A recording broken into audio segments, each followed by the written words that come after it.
Hello everyone. हम पढ़ रहे थे क्रांतिकारी आंदोलन। क्रांतिकारी आंदोलन को हमने 2 पार्टों में डिवाइड किया था। भारत में क्रांतिकारी आंदोलन और विदेशों में क्रांतिकारी आंदोलन।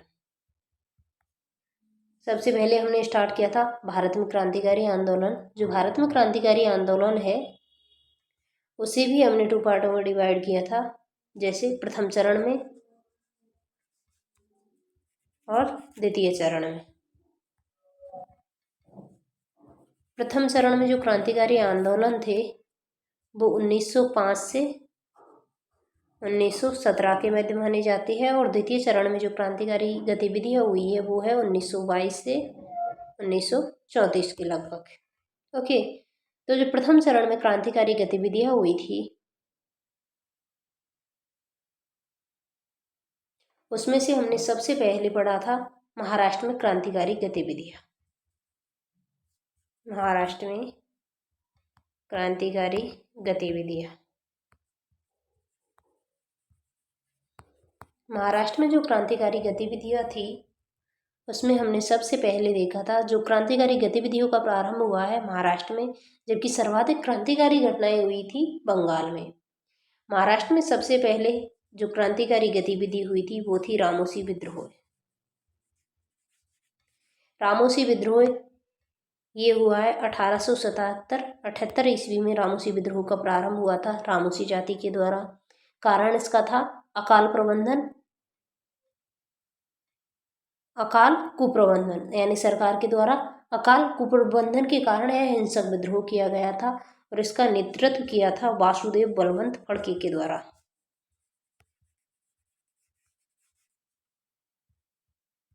जो वासुदेव बलवंत फड़के है इन्हें कहा जाता है भारतीय सशस्त्र क्रांतिकारी गतिविधियों का जनक, father of Indian revolutionary armed activity. Okay, इसके अलावा भारत का प्रथम संगठित क्रांतिकारी आंदोलन भी कहा जाता है किसे, रामोसी विद्रोह को। और जब वासुदेव बलवंत फड़के के बाद इस आंदोलन या इस विद्रोह को आगे बढ़ाया था दौलता रामोसी के द्वारा। दूसरी घटना हमने पढ़ी थी कौन सी, व्यायाम मंडल। व्यायाम मंडल यानी कि जो महाराष्ट्र में क्रांतिकारी गतिविधियां हैं उनमें पहली पढ़ी थी रामोसी विद्रोह और दूसरी थी व्यायाम मंडल। व्यायाम मंडल की स्थापना की है 1896-97 ईस्वी में। कहाँ पर, पूना में। किनके द्वारा, चापेकर बंधुओं के द्वारा, बालकृष्ण हरि चापेकर और दामोदर हरि चापेकर। तो इसकी स्थापना की गई है 1896-97 किसके द्वारा, पूना में। और यह पहला क्रांतिकारी संगठन है। पहला क्रांतिकारी संगठन कौन सा है, व्यायाम मंडल। जबकि भारत का प्रथम संगठित क्रांतिकारी आंदोलन किसे माना जाता है, रामोसी विद्रोह को। इसका संचालन चापेकर बंधुओं कौन कौन है, दामोदर हरि चापेकर, वासुदेव हरि चापेकर और बालकृष्ण हरि चापेकर के द्वारा। इस मंडल की पहली प्रमुख क्रांतिकारी घटना पूना के प्लेग कमिश्नर रैंड व आयस्ट की हत्या करना। रैंड और आयस्ट की हत्या की गई है 22 जून 1897 में। किनके द्वारा, दामोदर हरि चापेकर और बालकृष्ण हरि चापेकर के द्वारा। कब की गई थी, विक्टोरिया की हीरक समारोह में शामिल हुए इन अधिकारियों को दामोदर व बालकृष्ण हरि चापेकर ने 22 जून 1897 को मार दिया। और जो व्यायाम मंडल के सदस्यों के द्वारा यानी कि जो चापेकर बंधुओं के द्वारा रैंड और आयस्ट की हत्या कर दी जाती है, उसके बाद क्या होता है, उसके बाद होता है दामोदर हरि चापेकर को गिरफ्तार करते हैं और उसे फांसी दे देते हैं। उसके बाद जो बालकृष्ण हरि चापेकर है उन्हें द्रविड़ बंधुओं की सहायता से गिरफ्तार किया जाता है किसे, बालकृष्ण हरि चापेकर को, और इसे भी फाइनल फांसी दे दी जाती है। दामोदर हरि चापेकर को गिरफ्तार करके फांसी दे दी जाती है। बालकृष्ण हरि चापेकर को द्रविड़ बंधुओं की सहायता से गिरफ्तार करके फांसी दे दी जाती है। और जो द्रविड़ बंधु थे जिनकी सहायता से बालकृष्ण हरि चापेकर को फांसी दी गई थी, उनकी हत्या कर देते हैं कौन, वासुदेव हरि चापेकर। तो जो वासुदेव हरि चापेकर के द्वारा द्रविड़ बंधुओं की हत्या के मामले के कारण वासुदेव हरि चापेकर को गिरफ्तार में फांसी दे दी जाती है। तो इसका परिणाम क्या निकला? दामोदर हरि चापेकर गिरफ्तार करके फांसी दे दी गई थी। बालकृष्ण हरि चापेकर को द्रविड़ बंधुओं की सहायता से गिरफ्तार कर फांसी दी गई थी और द्रविड़ बंधुओं की हत्या के मामले में वासुदेव हरि चापेकर को गिरफ्तार करके फांसी दे दी गई। इसके अलावा जो तिलक, बाल गंगाधर तिलक थे, उनको गिरफ्तार करके जेल भेज दिया गया। किनको? बाल गंगाधर तिलक को। तो यह प्रथम राजनीतिक गिरफ्तारी थी, प्रथम राजनीतिक गिरफ्तारी की गई है तिलक की। और इसके अलावा यह पहले राजनेता थे जिन्हें जेल हुई थी। कौन? बाल गंगाधर तिलक। बाल गंगाधर तिलक को जेल क्यों भेजा गया था? उन्होंने लेख लिखे थे उनके अपनी पत्रिका केसरी में, उनके आधार पर। नेक्स्ट घटना हमने पढ़ी थी अभिनव भारत समाज। अभिनव भारत समाज, अभिनव भारत समाज जो कि एक गुप्त संस्था थी। अभिनव भारत संस्था की स्थापना जो कि एक गुप्त संस्था थी, इसकी स्थापना, जो अभिनव भारत समाज है, इससे पहले स्थापना हुई है मित्र मेला सोसाइटी की। मित्र मेला सोसाइटी की स्थापना की जाती है 1899 ईस्वी में। किनके द्वारा? बीडी सावरकर और गणेश सावरकर के द्वारा मित्र मेला सोसाइटी की स्थापना की जाती है 1899 में। और जो मित्र मेला सोसाइटी है उसका आगे चलकर नाम बदल कर दिया जाता है अभिनव भारत समाज। कब? 1904 में। तो अभिनव भारत समाज की स्थापना किनके द्वारा की गई है? बीडी सावरकर और गणेश सावरकर के द्वारा। पहले स्थापना की जाती है मित्र मेला सोसाइटी के रूप में 1899 में। वर्ष 1904 में इसका नाम परिवर्तन करके क्या कर दिया गया था? अभिनव भारत समाज। और जो अभिनव भारत समाज है उसका प्रतीक चिन्ह था विजय स्तंभ, चित्तौड़ का विजय स्तंभ, जो कि महाराणा कुंभा के द्वारा बनाया गया था। ये था इनका प्रतीक चिन्ह।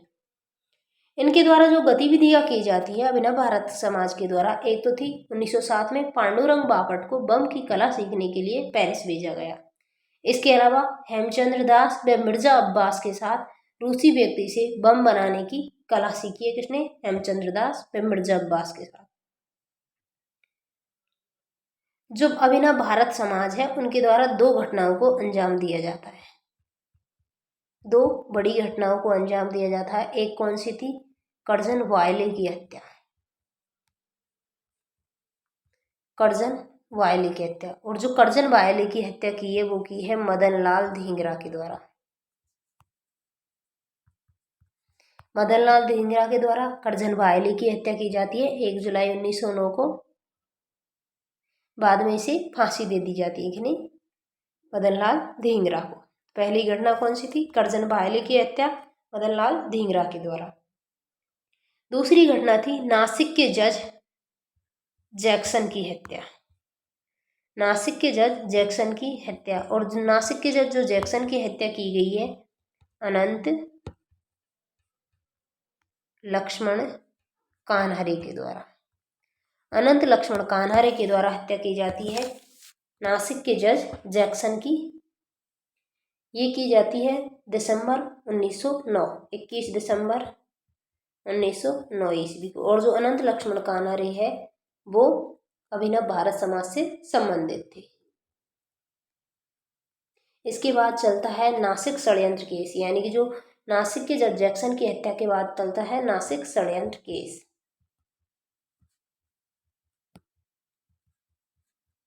नासिक षड्यंत्र केस 38 लोगों को गिरफ्तार कर लिया जाता है, जिसमें अनंत लक्ष्मण कान्हरे, कृष्ण गोपाल कर्वे और विनायक नारायण देशपांडे को फांसी दे दी गई। तो ये पढ़ा था हमने लास्ट क्लास में। आज की क्लास में हम देखेंगे बंगाल में क्रांतिकारी घटनाएं। लास्ट क्लास में हमने देखी थी महाराष्ट्र में क्रांतिकारी घटनाएं और आज हम देखेंगे बंगाल में क्रांतिकारी घटनाएं। ओके,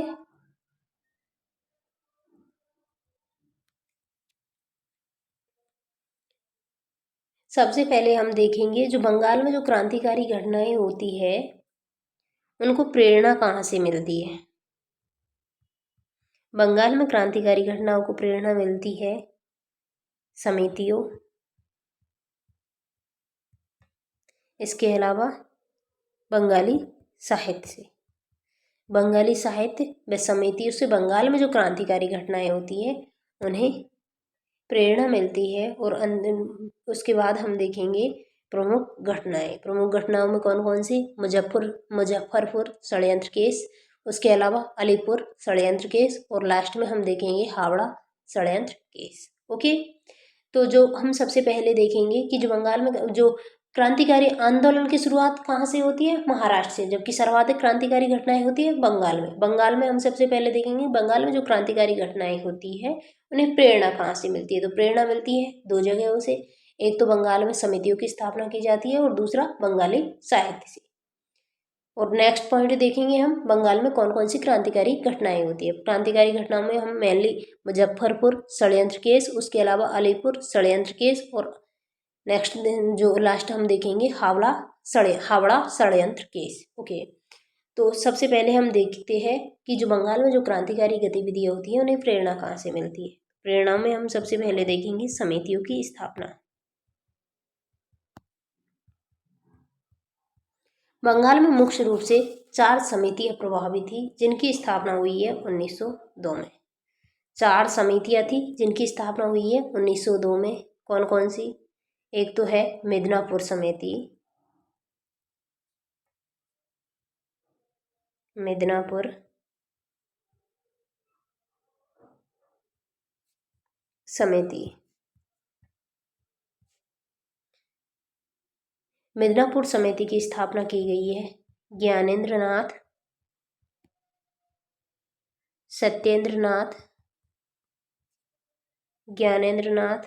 सत्येंद्रनाथ, हेमचंद्र कानूनगो, इसके अलावा अरविंद घोष के द्वारा। यानी कि मिदनापुर समिति की स्थापना की गई है वर्ष 1902 ईस्वी में। किसके द्वारा की गई है? ज्ञानेंद्रनाथ, सत्येंद्रनाथ और हेमचंद्र कानूनगो तथा अरविंद घोष के द्वारा। और जो अरविंद घोष है उनके द्वारा नव सदस्यों को शस्त्र व शास्त्र की शपथ दिलाई जाती थी। शस्त्र में तलवार और शास्त्र में गीता। इसकी शपथ किसके द्वारा दिलाई जाती थी? अरविंद घोष के द्वारा। शस्त्र व शास्त्र की शपथ दिलाई जाती थी अरविंद घोष के द्वारा। और भूपेंद्र नाथ दत्त ने इसका विरोध किया था। शस्त्र और शास्त्र की जो शपथ दिलाई जाती थी उसका। तो पहली समिति है मिदनापुर समिति, स्थापना हुई है वर्ष 1902 ईस्वी में। ज्ञानेंद्रनाथ, सत्येंद्रनाथ और हेमचंद्र कानूनगो व अरविंद घोष के द्वारा मिदनापुर समिति की स्थापना की गई है। और अरविंद घोष के द्वारा जो नए सदस्य होते थे उन्हें शास्त्र व शास्त्र की शपथ दिलाई जाती थी। दूसरी समिति है आत्मोन्नति समिति। आत्मोन्नति समिति स्थापना की जाती है 1902 में। किसके द्वारा? विपिन बिहारी गांगुली। आत्मोन्नति समिति की स्थापना की जाती है विपिन बिहारी गांगुली।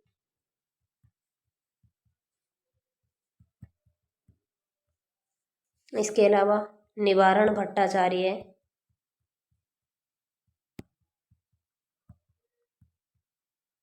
इंद्रनाथ डे, विपिन बिहारी गांगुली, निवारण भट्टाचार्य, इंद्रनाथ डे और प्रभाष चंद्र। आत्मोन्नति समिति की स्थापना की जाती है वर्ष 1902 ईस्वी में। किनके द्वारा? विपिन बिहारी गांगुली, निवारण भट्टाचार्य और इंद्रनाथ डे व प्रभाष चंद्र के द्वारा। कहाँ पर की जाती है? कोलकाता में। तीसरी समिति है सरला देवी का अखाड़ा। सरला देवी का अखाड़ा। सरला देवी के अखाड़े की स्थापना की जाती है सरला देवी के द्वारा। कहाँ पर? बालीगंज। सरला देवी द्वारा बालीगंज में यह अखाड़ा स्थापित किया गया। तलवार व लठ का प्रशिक्षण दिया जाता था। किसके द्वारा? मुर्तजा खां के द्वारा यहाँ पर तलवार व लठ का प्रशिक्षण दिया जाता था। इस अखाड़े का पुलिनदास बिहारी इस अखाड़े से पुलिनदास बिहारी संबंधित था। कौन? पुलिनदास बिहारी। इस अखाड़े से संबंधित था पुलिनदास बिहारी। स्थापना की है सरला देवी के द्वारा। कहाँ पर? बालीगंज में। कब? 1902 में। और यहाँ तलवार और लठ का जो प्रशिक्षण दिया जाता था मुर्तजा खां के द्वारा। नेक्स्ट समिति है कलकत्ता अनुशीलन समिति। कलकत्ता अनुशीलन समिति सबसे इम्पोर्टेंट समिति भी है। कलकत्ता अनुशीलन समिति का गठन हुआ है वर्ष 1902 ईस्वी में। कब? 24 मार्च 1902 को सतीश चंद्र बसु के द्वारा इसकी स्थापना की गई है। किसके द्वारा? सतीश चंद्र बसु के द्वारा। सतीश चंद्र बसु के द्वारा इसकी स्थापना की गई। प्रारंभ में यह व्यायामशाला थी। व्यायामशाला थी। प्रारंभ में यह व्यायामशाला थी। बाद में नरेन भट्टाचार्य के सुझाव पर इसका नाम भारत अनुशीलन समिति किया। प्रारंभ में यह व्यायामशाला थी। बाद में नरेन भट्टाचार्य के सुझाव पर इसका नाम भारत अनुशीलन समिति किया गया, क्योंकि इसके सदस्य आनंद मठ और विवेकानंद जी का अनुशीलन करते थे। यानी कि किसका अनुशीलन करते थे? विवेकानंद और आनंद मठ का। स्थापना की है 24 मार्च 1902 ईस्वी को सतीश चंद्र बसु के द्वारा। इस दौरान इनके साथ प्रमथनाथ मित्र, जतेंद्र नाथ बनर्जी, बारेंद्र कुमार घोष व अरविंद कुमार घोष भी थे। कलकत्ता अनुशीलन समिति से बारेंद्र कुमार घोष, अरविंद घोष, जतेंद्र नाथ बनर्जी, प्रमथनाथ मित्र ये सदस्य थे। स्थापना की गई है सतीश चंद्र बसु के द्वारा 24 मार्च 1902 ईस्वी को। प्रारंभ में यह जो व्यायामशाला थी और बाद में इसे नरेन भट्टाचार्य के सुझाव पर इसका नाम बदल कर दिया था भारत अनुशीलन समिति। आगे चलकर बारेंद्र कुमार घोष और अरविंद घोष के द्वारा इसका पुनर्गठन किया गया। बारेंद्र कुमार घोष और अरविंद कुमार घोष के द्वारा इसका पुनर्गठन किया गया था तथा 5 सदस्यीय समिति गठित की गई। 5 सदस्यीय समिति में कौन कौन शामिल थे? पी.एन. मित्र जो कि इसके अध्यक्ष बनाए गए थे, जबकि C.R. दास व अरविंद घोष, C.R. दास व अरविंद घोष को इसके उपाध्यक्ष बनाया गया। अध्यक्ष थे P.N. मित्र, उपाध्यक्ष C.R. दास व अरविंद घोष। सुरेंद्र नाथ ठाकुर को बनाया गया था कोषाध्यक्ष, जबकि भगिनी निवेदिता इसकी महिला सदस्य थी। 5 सदस्यीय एक कमेटी गठित की गई थी। इसका पुनर्गठन किया है बारेंद्र कुमार घोष और अरविंद घोष के द्वारा। P.N. मित्र को अध्यक्ष बनाया गया था। C.R. दास व अरविंद घोष को उपाध्यक्ष बनाया गया था। सुरेंद्र नाथ ठाकुर को कोषाध्यक्ष, जबकि भगिनी निवेदिता इसकी महिला सदस्य थी। जो बारेंद्र कुमार घोष को बंगाल क्रांतिकारी आंदोलन का अग्रणी भी माना जाता था। 1907 में इस समिति का पुनर्गठन किया गया। यह कार्य बारेंद्र कुमार घोष, भूपेंद्रनाथ दत्त के द्वारा किया गया। इस समिति का नारा था खून के बदले खून। खून के बदले खून किस समिति का नारा था? तो ये है कलकत्ता अनुशीलन समिति। ओके। इस समिति की कई अन्य शाखाएं भी बनी। यानी कि कलकत्ता अनुशीलन समिति की कौन कौन सी शाखाएं थी? एक तो थी युगांतर समूह, दूसरी थी मणिकतला समूह, कलकत्ता समूह, दूसरी है मणिकतला समूह और तीसरी है ढाका अनुशीलन समिति। जो कोलकाता अनुशीलन समिति की 3 शाखाएं हैं मेनली कौन कौन सी? मणिकतला समूह, युगांतर समूह और तीसरी है ढाका अनुशीलन समिति। तो सबसे पहले हम देखेंगे युगांतर समूह। जो युगांतर समूह है उसकी स्थापना की जाती है 1906 ईस्वी में। किनके द्वारा? बारेंद्र कुमार घोष और भूपेंद्रनाथ दत्त ने अरविंद घोष की सलाह पर युगांतर साप्ताहिक आरंभ किया था। युगांतर एक पत्रिका है, साप्ताहिक पत्रिका।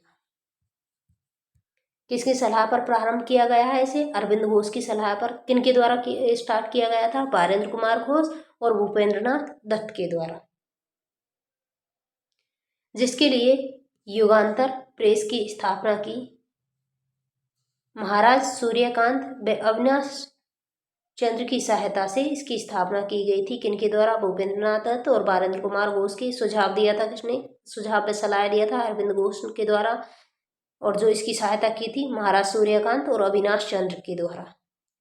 इनके लेखों के आधार पर B.N. दत्त को कारावास की सजा हुई। ओके, दूसरी इसकी शाखा है माणिकतला समूह। माणिकतला समूह, माणिकतला में जो बारेंद्र कुमार घोष थे, माणिकतला में बारेंद्र कुमार घोष के द्वारा हिंसक गतिविधियां प्रारंभ की गई।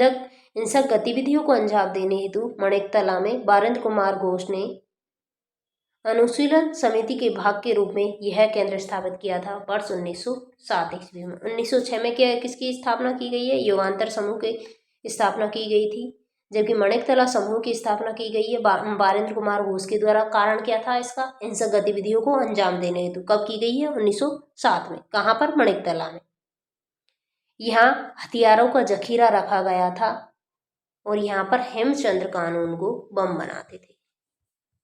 हेमचंद्र कानून को बम बनाते थे। कहाँ पर? माणिकतला में हथियारों का जखीरा रखा गया था। इसका कारण क्या था? हिंसक गतिविधियों को अंजाम देने हेतु। इसे प्रारंभ किसके द्वारा किया गया था? बारेंद्र कुमार घोष के द्वारा। और इनकी मेनली गतिविधियों का लक्ष्य क्या था? इनकी गतिविधियों का लक्ष्य था कौन? वायसराय, लेफ्टिनेंट गवर्नर और मिदनापुर के DM को मारने का इन्होंने असफल प्रयास किया। वायसराय, उसके अलावा लेफ्टिनेंट गवर्नर और मिदनापुर के DM को, इन तीनों को इन्होंने मारने का असफल प्रयास किया गया था। किनके द्वारा? माणिकतला समूह के द्वारा। माणिकतला समूह की स्थापना की गई है वर्ष 1907 में। किनके द्वारा? बारेंद्र कुमार घोष के द्वारा। कहाँ पर? माणिकतला में। कारण क्या था इसका? मतलब इसका कारण या उद्देश्य क्या था? हिंसक गतिविधियों को अंजाम देने हेतु। और इनका मेन लक्ष्य क्या था? इनका मेन लक्ष्य था वायसराय, इसके अलावा लेफ्टिनेंट गवर्नर और मिदनापुर के DM को मारने हेतु इन्होंने योजना बनाई और कार्य भी किया, लेकिन ये असफल हो गए। इसकी तीसरी शाखा है ढाका अनुशीलन समिति। ढाका अनुशीलन समिति हम पढ़ रहे थे कोलकाता अनुशीलन समिति। कोलकाता अनुशीलन समिति का प्रारंभ में यह एक व्यायामशाला थी और नरेंद्र भट्टाचार्य के सुझाव पर इसका नाम परिवर्तित कर दिया था भारत अनुशीलन समिति। इसके सदस्य किससे प्रेरणा प्राप्त करते थे या किसका अनुशीलन करते थे? आनंद मठ और विवेकानंद जी का। इसकी स्थापना की गई है वर्ष 24 मार्च 1902 को। किसके द्वारा? सतीश चंद्र बसु के द्वारा।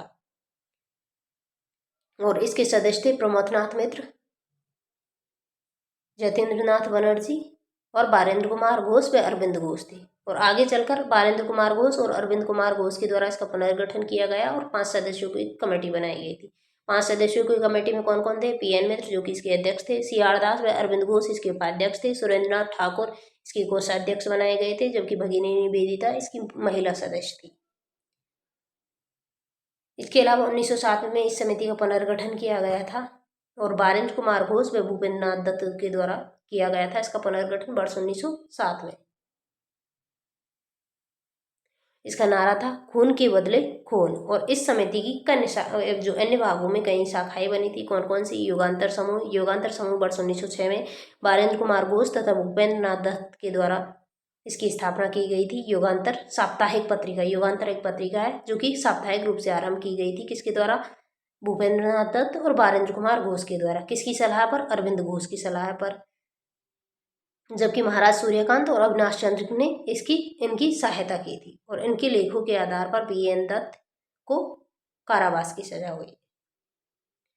तीसरा हम जो इसकी सेकंड शाखा देखी थी हमने, माणिकतला समूह। माणिकतला समूह प्रारंभ किया है किसने? बारेंद्र कुमार घोष के द्वारा। किसके लिए? हिंसक गतिविधियों को अंजाम देने हेतु।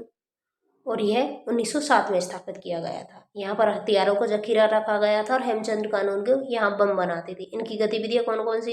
इनकी गतिविधियाँ थी वायसराय को टारगेट करना, लेफ्टिनेंट गवर्नर को टारगेट करना और मिदनापुर के डीएम को टारगेट करना, तीनों को मारने का असफल प्रयास किया गया था।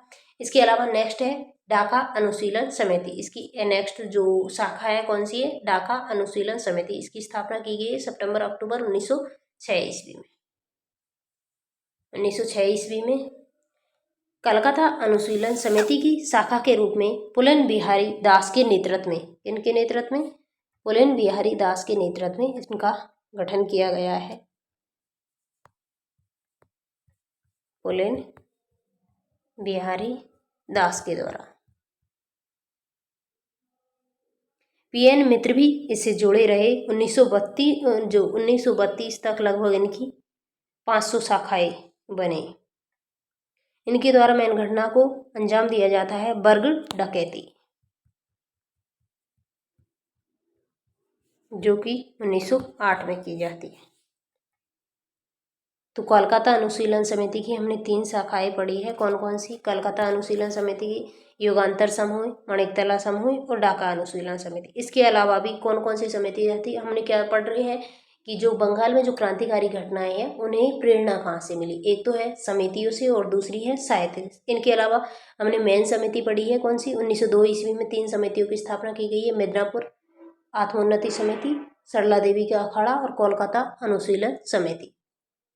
इसके अलावा कुछ अन्य भी समिति है। कौन सी? फरीदपुर की ब्रंती समिति, फरीदपुर की ब्रंती समिति। इसके अलावा बारिशाल की स्वदेश बांधव समिति, बारिशाल की स्वदेश बांधव समिति और साधना समिति व सौहार्द समिति, साधना समिति व सौहार्द समिति। तो ये है समिति जिनसे बंगाल में जो क्रांतिकारी आंदोलन है उन्हें प्रेरणा मिली है। इसके अलावा नेक्स्ट है साहित्य।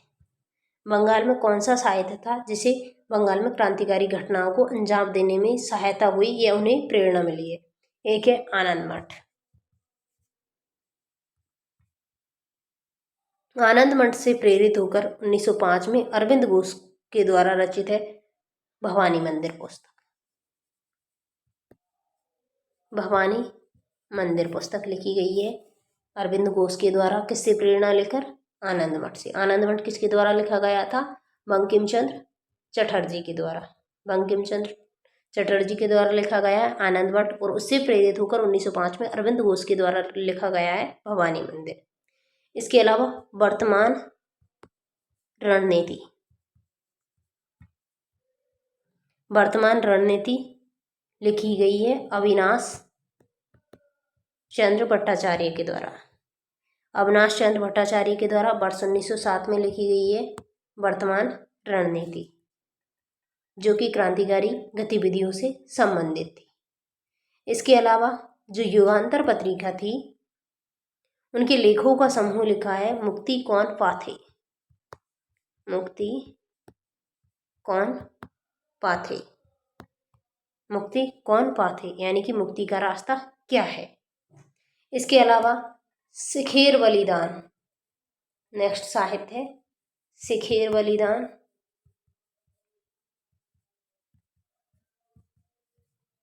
इनके अलावा देशोर कथा।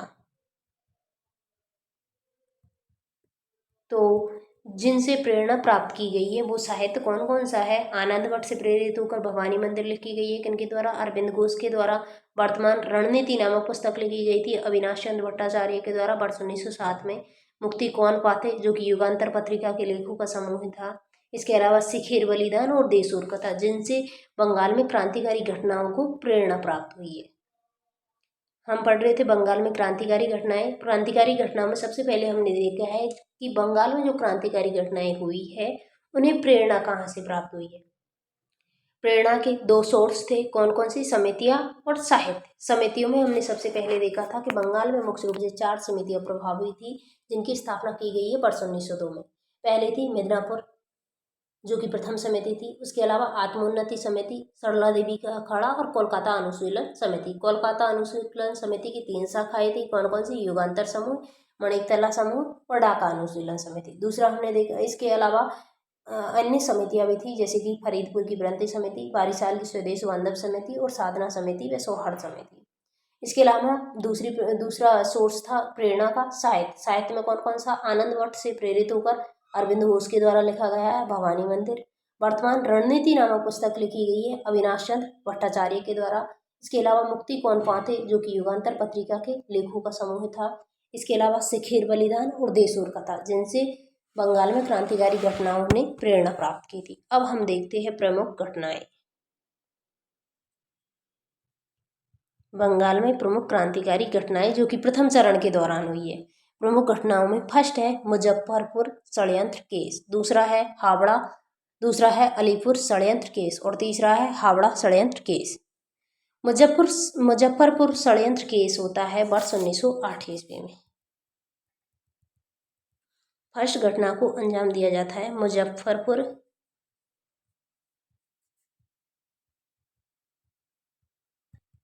षड्यंत्र केस।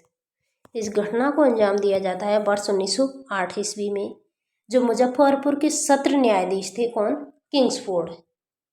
मुजफ्फरपुर के सत्र न्यायाधीश थे किंग्सफोर्ड।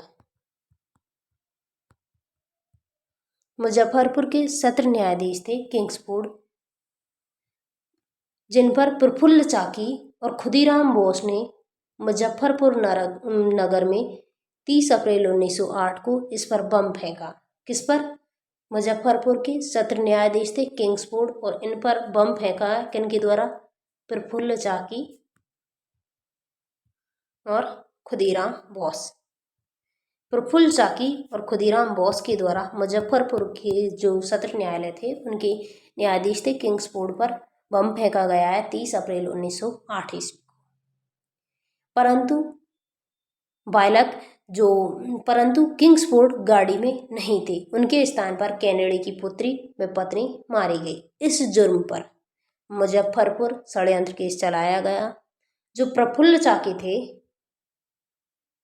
गिरफ्तारी से पूर्व ही इन्होंने आत्महत्या कर ली। आत्महत्या किन्होंने की है? प्रफुल्ल चाकी के द्वारा। जबकि जो खुदीराम बोस है उन्हें गिरफ्तार करके 11 अगस्त 1908 को मुजफ्फरपुर में फांसी दे दी गई। घटना हुई है 30 अप्रैल 1908 को, जबकि जो खुदीराम बोस है उन्हें फांसी दी जाती है 11 अगस्त 1908 को। कहाँ पर? मुजफ्फरपुर में। कारण क्या था? जो मुजफ्फरपुर के सत्र न्यायाधीश थे किंग्सफोर्ड, उन पर इनके द्वारा बम फेंका गया, लेकिन ये बच गए। यह बंगाल की पहली फांसी थी। बंगाल की पहली फांसी थी।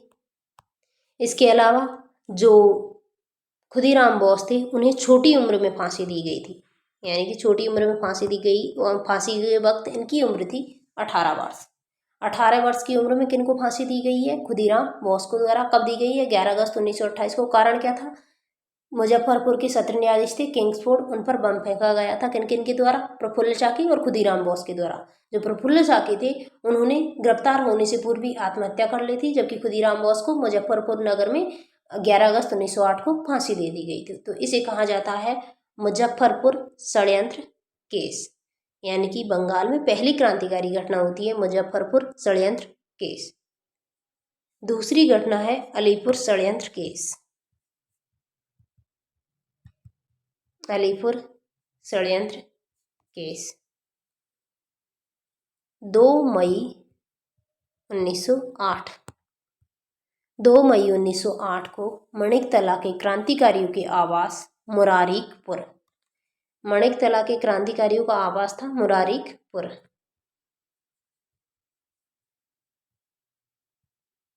2 मई 1908 को मणिकतला के क्रांतिकारियों के आवास मुरारीकपुर पर पुलिस द्वारा दबिश दी गई। इसमें अरविंद घोष सहित 34 क्रांतिकारियों को गिरफ्तार किया गया। इन पर ब्रिटिश सरकार के विरुद्ध युद्ध का आरोप लगाकर अलीपुर षड्यंत्र केस चलाया गया। तो अलीपुर षड्यंत्र केस क्यों चलाया गया है? 2 मई 1908 को जो मणिकतला है, जहाँ पर क्रांतिकारी जो हथियार बनाते थे, तो क्रांतिकारियों के मणिकतला के क्रांतिकारियों का आवास था मुरारीकपुर, पर पुलिस के द्वारा दबिश दी गई। इसमें अरविंद घोष सहित 34 क्रांतिकारियों को गिरफ्तार किया गया और इन पर जो ब्रिटिश सरकार के विरुद्ध युद्ध का आरोप लगाकर अलीपुर षड्यंत्र केस चलाया गया।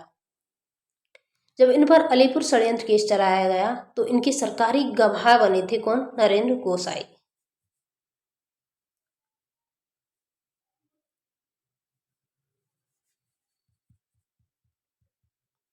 नरेंद्र गोसाई कौन बने थे? सरकारी गवाह। सरकारी गवाह इन द सेंस यानी कि इन्होंने जो क्रांतिकारियों की गतिविधियों का पता बताया था। कौन ने? नरेंद्र गोसाई के द्वारा। जो नरेंद्र गोसाई है इनकी हत्या कर दी गई थी कन्हैयालाल दत्त व सत्येंद्र नाथ के द्वारा। कारावास में ही हत्या कर दी गई थी। किसकी? नरेंद्र गोसाई की। क्योंकि ये सरकारी गवाह बन गए थे। तो नरेंद्र गोसाई की हत्या की गई है कन्हैयालाल और सत्येंद्र नाथ के द्वारा। CR दास ने पैरवी करके, CR दास, चित्तरंजन दास, इन्होंने पैरवी करके अरविंद घोष को मुक्त करवा लिया। तत्पश्चात अरविंद घोष ने सक्रिय राजनीति से संन्यास लिया और ये चले गए औरविले आश्रम।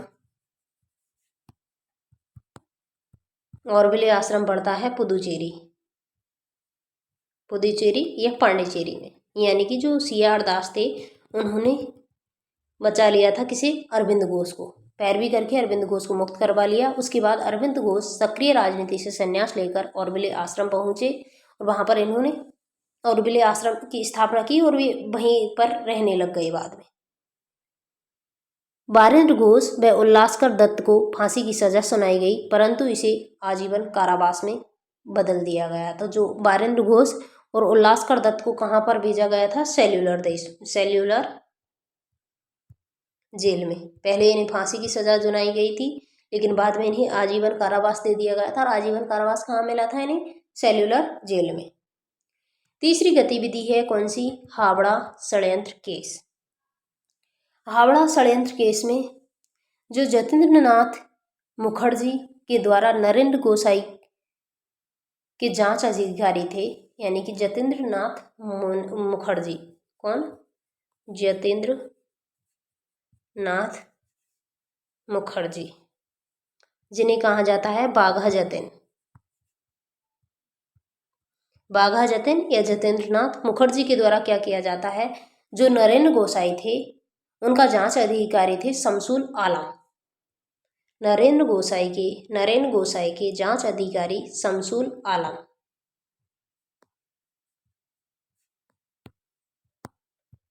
नरेंद्र गोसाई के जांच अधिकारी शमसुल आलम की जनवरी 1910 में हत्या कर दी जाती है। इसके अलावा खुदीराम बोस को गिरफ्तार करने वाले अधिकारी नंदलाल बोस। खुदीराम बोस को गिरफ्तार करने वाले अधिकारी थे नंदलाल बोस। उनकी हत्या की जाती है। किन किन की हत्या की जाती है? शमसुल आलम जो कि नरेंद्र गोसाई के जांच अधिकारी थे, उनकी 1910 में हत्या कर दी जाती है। उसके अलावा खुदीराम बोस को गिरफ्तार करने वाले अधिकारी थे नंदलाल बोस, उनकी हत्या कर दी जाती है।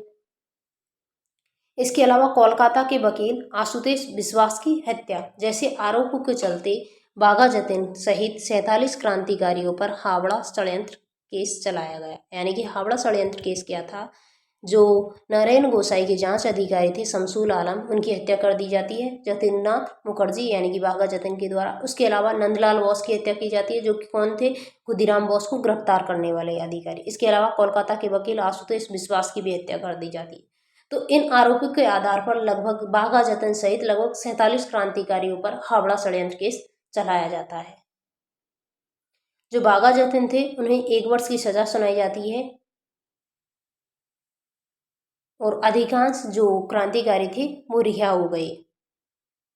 लेकिन बाद में जो बालासोर है वहां पर मुठभेड़ में जो बाघा जतीन को गोली लगी। गोली कहाँ पर लगी है? बालासोर वर्तमान में कहाँ पड़ता है? उड़ीसा में। तो बालासोर में हुई मुठभेड़ में गोली लगी। तत्पश्चात अस्पताल में वर्ष 1915 में बाघा जतीन ने दम तोड़ दिया। यानी बाघा जतीन की मृत्यु होती है वर्ष 1915 में।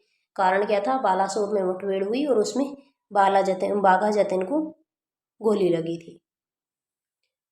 तो हमने कौन कौन सी घटनाएं देखी है? बंगाल में जो क्रांतिकारी आंदोलन है, सर्वाधिक घटनाएं होती है बंगाल में, जबकि क्रांतिकारी घटनाओं का प्रारंभ माना जाता है महाराष्ट्र से। सबसे पहले हमने बंगाल में जो क्रांतिकारी घटना है उनमें देखा था कि बंगाल में जो क्रांतिकारी घटना है उन्हें प्रेरणा कहाँ से प्राप्त हुई है? प्रेरणा प्राप्त हुई है एक तो समितियों की स्थापना से। इसके अलावा दूसरा इनका सोर्स था कौन सा? साहित्य, बंगाली साहित्य।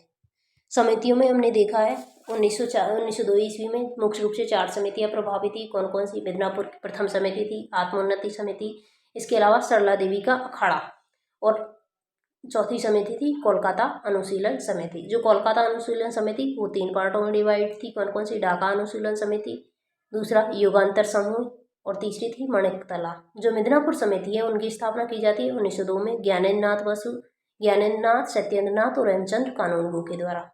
अरविंद घोष के द्वारा जो नए सदस्य बनते थे उन्हें शस्त्र व शास्त्र की शपथ दिलाई जाती थी।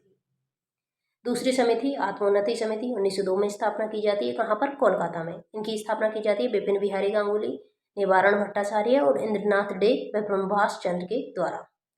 तीसरी समिति है सरला देवी का अखाड़ा। इनकी स्थापना वर्ष 1902 में किनके द्वारा की जाती है? सरला देवी के द्वारा। कहाँ पर? बालीगंज।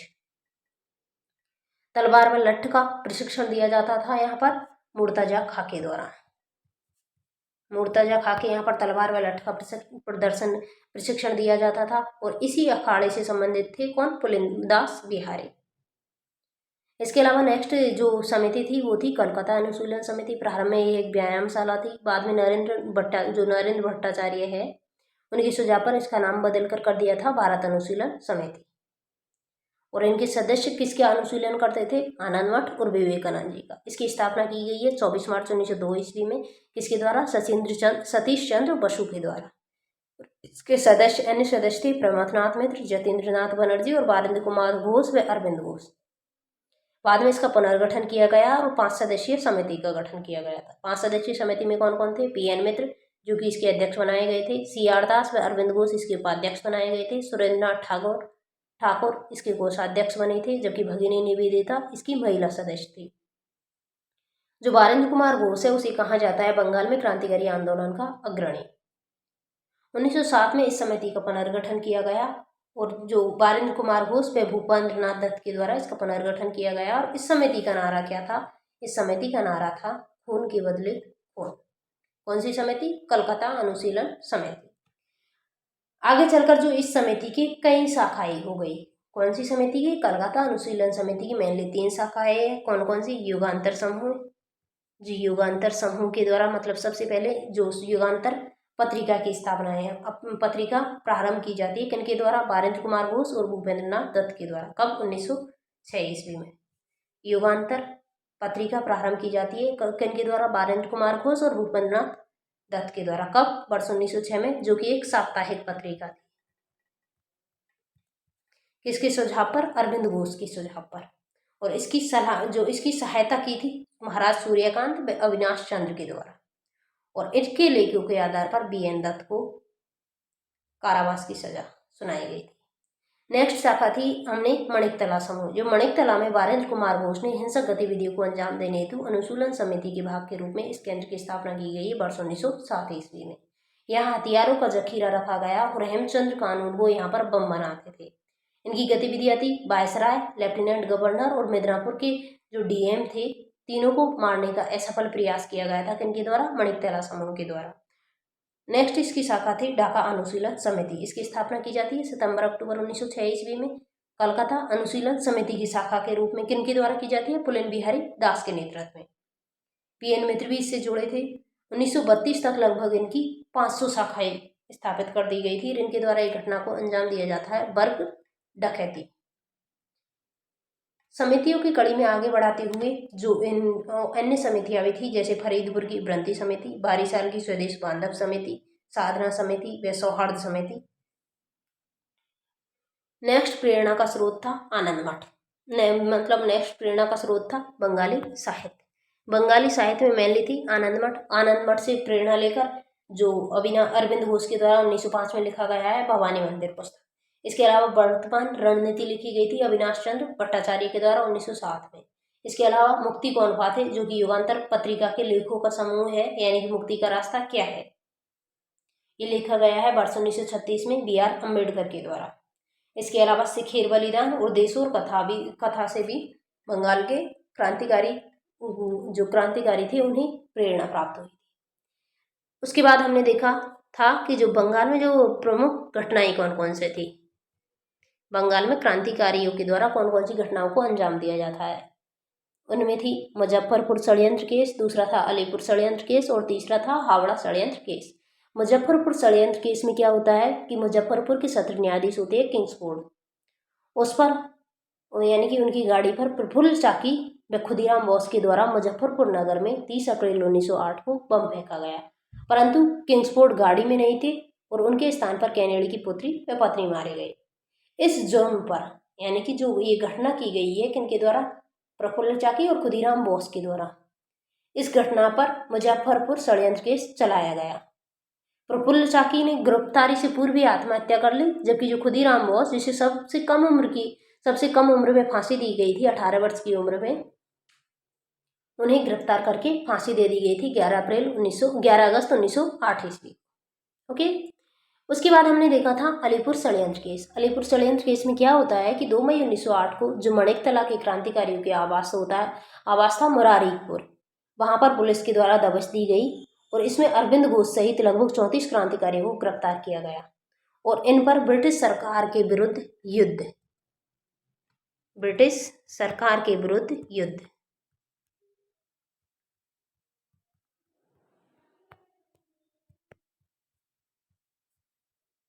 ब्रिटिश सरकार के विरुद्ध युद्ध का आरोप लगाकर अलीपुर षड्यंत्र केस चलाया गया। सरकारी गवाह बना था नरेंद्र गोसाई, लेकिन जो नरेंद्र गोसाई था उनकी हत्या कर दी थी कन्हैयालाल व सत्येंद्र नाथ के द्वारा। सीआर दास ने पैरवी करके अरविंद घोष को इस जो अलीपुर षड्यंत्र केस था उससे मुक्त करवा लिया और बाद में जो अरविंद घोष ने राजनीति से संन्यास ले लिया, सक्रिय राजनीति से संन्यास लेकर ये पुदुचेरी या पांडिचेरी चले गए थे और वहां जाकर इन्होंने औरवली आश्रम की स्थापना कर ली। बारेंद्र घोष और उल्लासकर दत्त को फांसी की सजा सुनाई गई, लेकिन बाद में इन्हें आजीवन कारावास में बदलकर इन्हें भेज दिया गया था सेल्यूलर जेल। तीसरी घटना थी कौन सी, हावड़ा षड्यंत्र केस। हावड़ा षड्यंत्र केस में क्या होता है कि जो बाघा जतिन है, जिसका नाम है जतेंद्र नाथ मुखर्जी,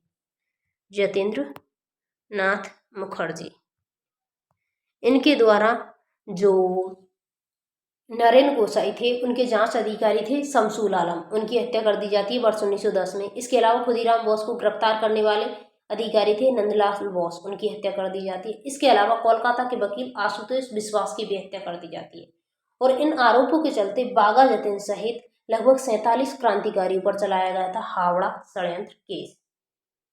बाघा जतिन को 1 वर्ष की सजा सुनाई गई और अधिकांश जो क्रांतिकारी थे उन्हें रिहा कर दिया गया था। लेकिन बाद में जो बालासोर में मुठभेड़ हुई थी और उसमें जो बाघा जतिन को गोली लग गई थी, जिसके कारण वर्ष 1915 में अस्पताल में इन्होंने दम तोड़ दिया। किन्होंने, बाघा जतिन ने। तो आज हमने देखी है बंगाल में क्रांतिकारी घटनाएं। हम पढ़ रहे थे क्या, क्रांतिकारी घटनाएं, क्रांतिकारी आंदोलन। क्रांतिकारी आंदोलन को हमने 2 पार्टों में डिवाइड किया था, भारत में क्रांतिकारी आंदोलन और विदेशों में क्रांतिकारी आंदोलन। भारत में क्रांतिकारी आंदोलन को हमने 2 चरणों में डिवाइड किया है, प्रथम चरण और द्वितीय चरण। हम पढ़ रहे हैं प्रथम चरण के अंतर्गत हमने पहले पढ़ा था महाराष्ट्र में क्रांतिकारी आंदोलन और आज हमने पढ़ा है बंगाल में क्रांतिकारी आंदोलन।